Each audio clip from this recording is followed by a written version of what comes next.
Hi friends, కొత్త వాళ్ళు ఎవరైనా చూస్తూ ఉంటే నా ఛానల్ని తప్పకుండా సబ్స్క్రైబ్ చేసుకోండి. తెల్లవారితే పెళ్లి పెట్టుకొని ప్రీతి ఇంట్లో ఎవరికీ చెప్పకుండా తన వస్తువులు సర్దుకొని వెళ్ళిపోయింది. కానీ ప్రీతి ఒక లెటర్ రాసిపెట్టి వెళ్ళింది. ఆ లెటర్ తన చెల్లి అయిన ప్రియాంక చూసింది.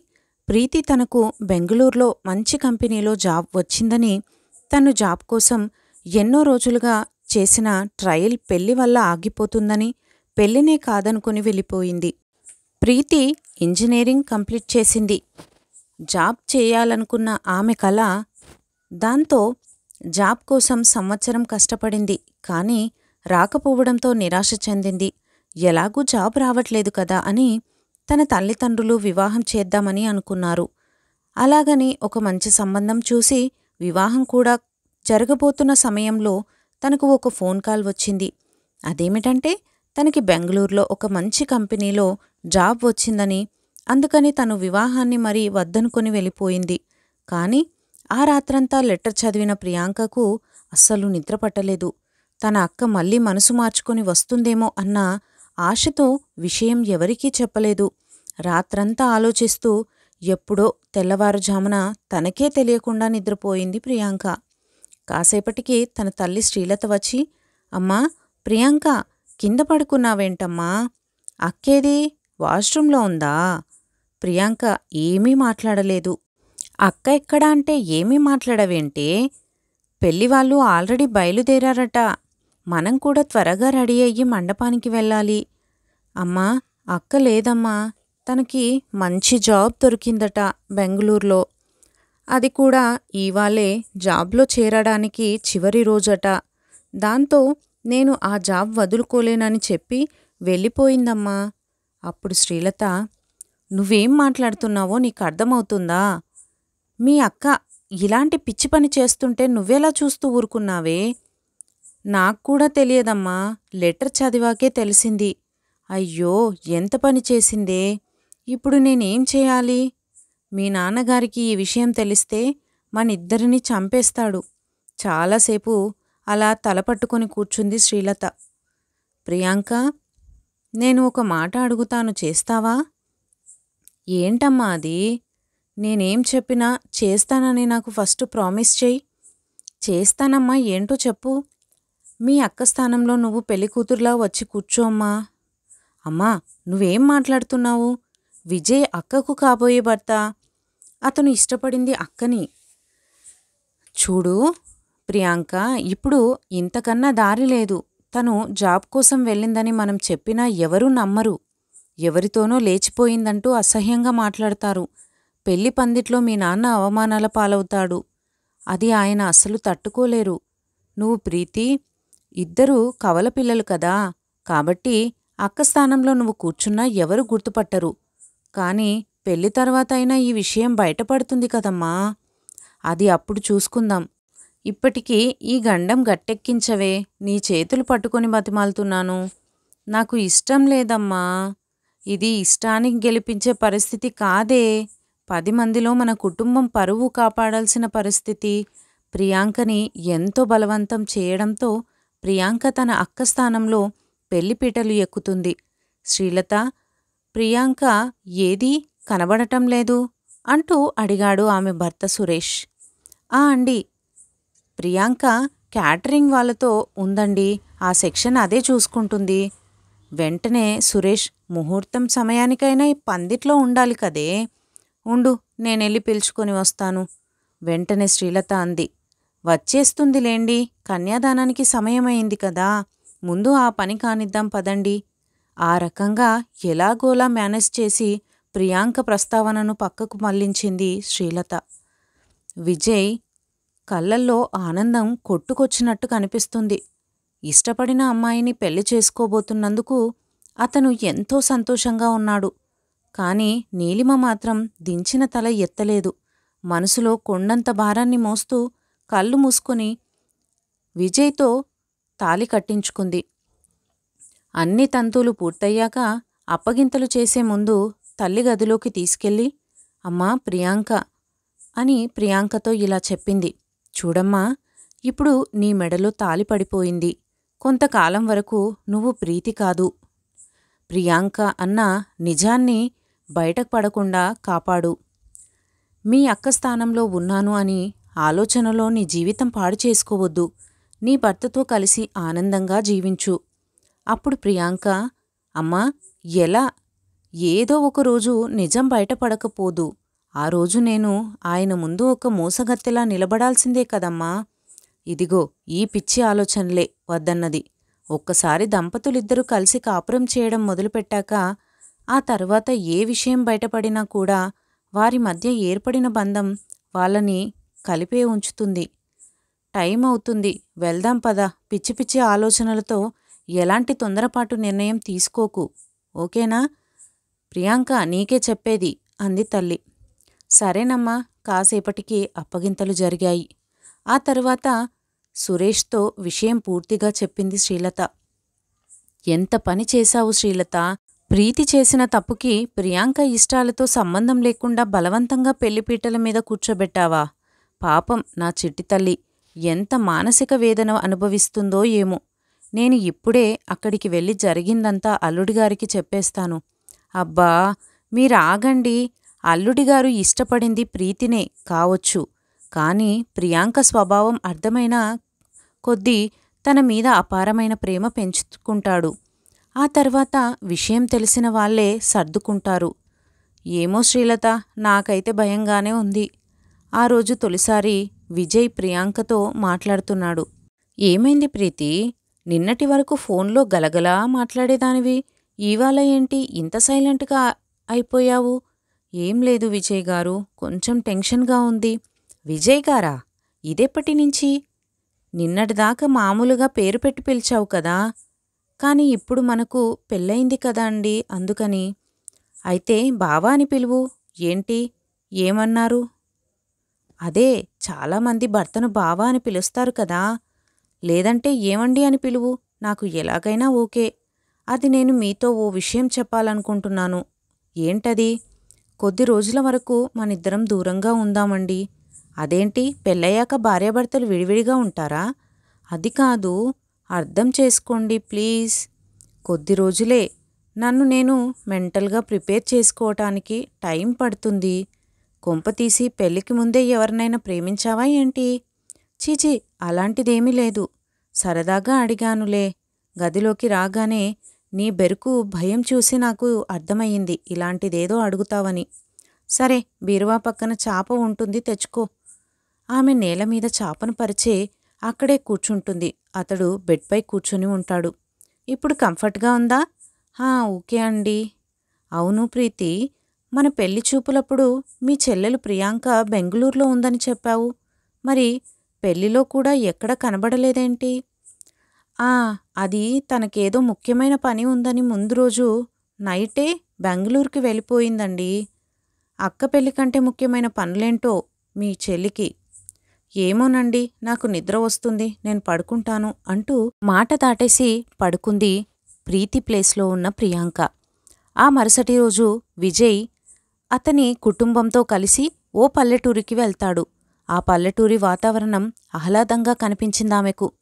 కారు నేరుగా వెళ్ళి ఒక పెద్ద బంగ్లా ముందు ఆగింది. ప్రీతి, కారు దిగు అన్నాడు విజయ్. ఏంటండి ఇక్కడ ఆపారు? ఈ ఇల్లు ఎవరిది? మీ బంధువులదా? కాదు, నీదే. నాదా? అవును, ఇదే మన ఇల్లు. అదేంటి మరి సిటీలో ఉన్న ఇల్లెవరిది? అది కూడా మనదే. మీ నాన్నకి తన కూతుర్లని డబ్బున్న వాళ్ళకి ఇచ్చి చేయడం ఇష్టం లేదని, కలిగిన వాళ్ల ఇళ్లల్లో కోడళ్ళకి విలువ ఉండదని ఆయన నమ్ముతారని, మామూలు మధ్యతరగతి వాళ్లకే తన కూతుర్లని ఇస్తానన్నాడని మా బంధువుల ద్వారా తెలిసింది. అందుకే ఇలా అబద్ధం చెప్పాం.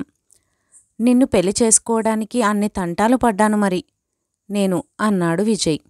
చూడు, మీ నాన్న ఎవరి జీవితంలోనో జరిగింది చూసి అలాంటి అభిప్రాయానికి వచ్చి ఉంటారు. కాని ఈ ఇంట్లో నీకు ఎలాంటి లోటు ఉండదు. ఇంట్లో కంటే ముందు నీకు నా గుండెల్లో శాశ్వతమైన స్థానం ఇచ్చేశాను అన్నాడు భర్త. ఆ భర్త మాటలు వినగానే అలా చెప్తుంటే ప్రీతికి దుఃఖం పొంగుకొచ్చింది. ఆ స్థానం నాది కాదు, మా అక్కది. అంటే చివరి వరకు మీ మనసులో తనే ఉంటుంది. మరి నా భవిష్యత్తు ఏంటి? ప్రశ్నార్థకమేనా అని అనుకుంది ఆమె మనసులో. నిజానికి విజయ్ బాగా చదువుకున్నాడు. కానీ వాళ్లకు ఉన్న పంట పొలాలు, రైస్ మిల్లులు చూసుకుంటూ తన ఊర్లోనే ఉండటం అతనికి ఇష్టం. అంతేకాదు విజయ్ ఆ ఊరికి సర్పంచ్ కూడా.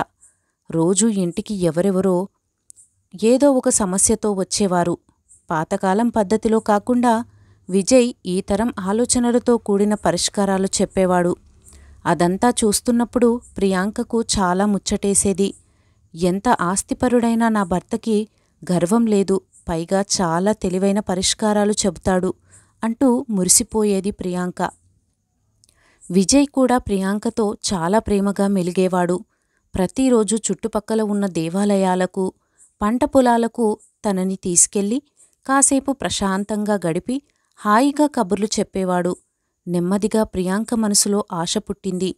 ఆయన అక్కని కాకుండా నిజంగా నన్నే ఇష్టపడి ఉంటే ఎంత బాగుండేదో.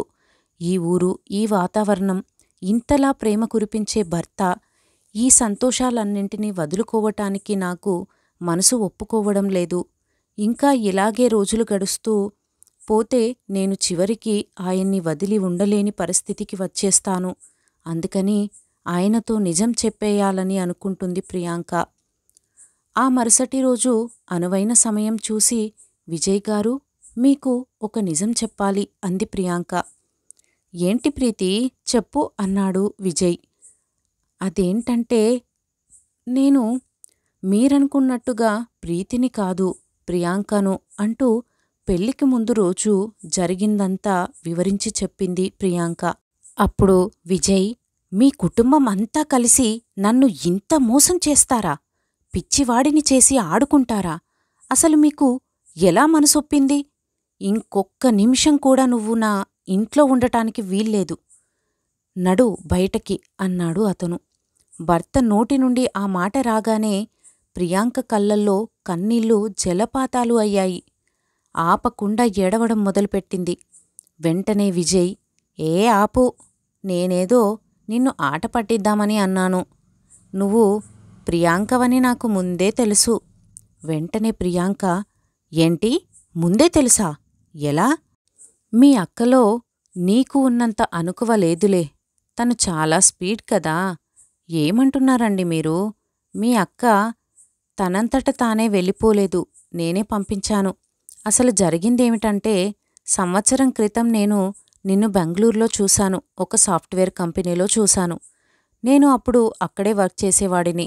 ఆ తర్వాత మా నాన్నగారికి ఆరోగ్యం బాగోలేకపోవడంతో పొలానికి, రైస్ మిల్కి చూసుకోవటానికి అని ఇక్కడికి వచ్చేశాను. నిన్ను అక్కడ మొదటిసారిగా చూసినప్పుడే నాకు నీపై ప్రేమ కలిగింది. దాంతో నేను అక్కడ నిన్ను ఫోటో తీసుకున్నాను. అలాగే నీ కంపెనీలో నీ వివరాలు తెలుసుకున్నాను. ఆ తర్వాత పెళ్లిచూపులకని మీ ఇంటికి వచ్చాను. పెళ్లిచూపుల్లో నిన్ను చూశాక నాకు చాలా సంతోషం వేసింది. కానీ ఆ పెళ్లిచూపుల్లో కూర్చుంది నువ్వు కాదని మీ అక్క అని అప్పుడు నాకు తెలియదు. ఆ తర్వాత తనకు ఓ చెల్లి ఉందని, తను బెంగళూరులో ఉంటుందని మీ వాళ్ళు చెప్పారు. కానీ మీరు కవలలని చెప్పలేదు. అక్కడ జరిగిన గందరగోళం అంతా. మీ అక్కతో ఫోన్లో మాట్లాడుతున్నప్పుడు తన ఇష్టాల గురించి, ఆశల గురించి ఆమె చెబుతున్నప్పుడు నా ఆలోచనలతో ఆమె సరిపోవట్లేదు అనిపించింది నాకు. మీ అక్క మాటల్లోనే నాకు నీ గురించి తెలిసింది. ఇక ఆ తర్వాత నుండి నిన్ను ఫాలో అవ్వడం మొదలుపెట్టాను. నీ ఆలోచనలు, అభిరుచులు అన్నీ నాకు నచ్చాయి. కుటుంబం పట్ల నీకున్న మంచి అభిప్రాయం, చుట్టూ ఉన్న వాళ్ళకి సహాయం చేయాలన్న గుణం, ఇవన్నీ నీలో ఉన్నాయి. అప్పటినుంచి నువ్వు నాకు బాగా నచ్చావు. తర్వాత తెలిసింది నేను బెంగళూరులో చూసింది కూడా నిన్నేనని. అందుకే మీ అక్కకి ఎలాగైనా జాబ్ చేయాలన్న కోరికను పట్టుకొని తనకి నాకు ఒక ఫ్రెండ్ వాళ్ళ ఫాదర్కి తెలిసిన ఒక కంపెనీలో జాబ్ ఇప్పించాను. తనకి కాల్ చేయించింది నేనే. అతన్ని రిక్వెస్ట్ చేసి మరీ మీ అక్కకి జాబ్ వచ్చేలాగా చేశాను. అప్పటికి పెళ్లి వదిలేసి వెళ్తుందా లేదా అనే అనుమానం ఉండేది. అందుకే తనని గమనించడానికి ఓ మనిషిని కూడా పెట్టాను. తన బ్యాగ్స్ సర్దుకొని ఇంట్లో నుంచి వెళ్ళిపోవడం, ట్రైన్ ఎక్కడం ఇదంతా పూర్తయ్యే వరకు ఆ మనిషి మీ అక్క వెనకాలే ఉన్నాడు. సో కన్ఫర్మ్ అయ్యాక నేను మండపానికి వచ్చాను.